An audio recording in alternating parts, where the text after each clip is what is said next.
It's supposed to zero, so let's see how close I am to zero. Ooh, pretty close. You can see, let me zoom in here. You can see where I'm hitting there. So just slightly low and to the right. So let me try to adjust it some more. I don't know if I can adjust it while recording. Let's see here. No, I don't think I can get the menu up while it's recording. So I'm gonna have to stop recording and do that process again. It won't take very long. So here we are. It's definitely the end of twilight. And you can see here, it still looks pretty bright comparatively. It's starting to get a little grainy because it's getting darker. Let me see if I can set it to a starlight mode. There we go. That's starlight mode. Kind of makes it pink. I can still see it very well. So that's nighttime, night mode. It's pretty bright with a little bit of twilight. Let me see here.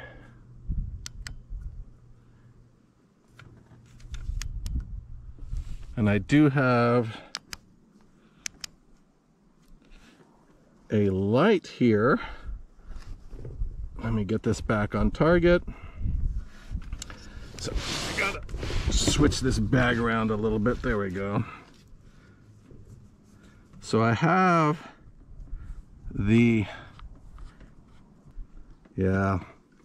I've got the flashlight on right now, but I'm going to turn it off because there's still too much light. Even in twilight, I mean, it's barely, I mean, you can see on the GoPro, it's pretty dark out here.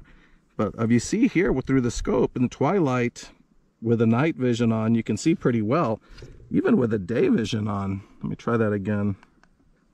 I will say there's a lot of buttons on this. And even right now with twilight, it's pretty bright, and you could certainly shoot something back there. I mean, I can't see those targets with my bare eyes. Like, it just looks black at this point, and through this scope, it looks perfectly shootable. I could aim at those targets and I could shoot those targets. And since I did adjust my reticle one more time, let's go ahead and let me see. It is getting a little grainy. It is getting a little grainy. Might be easier to see my bullet on that target. So let me shoot that target and see where I'm hitting.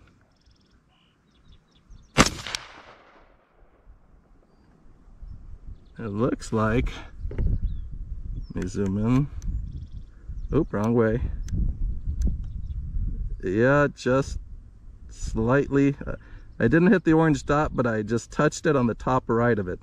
So pretty good, pretty good. I'd want to have a better bag, a better system to have this rifle in some sort of a rifle rest before I try to fine tune any more of the sighting in at this time. Because at this point I'm wiggling too much in this bag. So that's another thing. If you're using the scope, it is so precise that you should have a really good rifle rest when you're trying to sight it in. But I can see my steel target still very, very bright. Sun will be down here in just a second. Once the sun goes down, I'll go ahead and turn it back on. I'm going to go ahead and try to see how well it looks with the night flashlight on, and see if we can illuminate those targets and take some shots in the dark. Okay, we're not quite pitch black yet, and I've been monkeying a little bit with the infrared flashlight. I've got you can adjust it here a little bit, so I need to tighten it up. But the beam, you can focus or you can spread out. Right there, it's as focused as it gets, and then you can spread the beam quite a bit. At 50 yards, the spread beam seems to work very, very well. If you want to look at something further out, let me start checking further towards the left there. Then we're going well past 50 yards. Those trees back there are about 100 yards. And see, if you get that beam tight, you can really, really see far out there. Let me zoom in, and then you can focus a little bit, and yeah, you can see the leaves of my trees over there, very, very far off.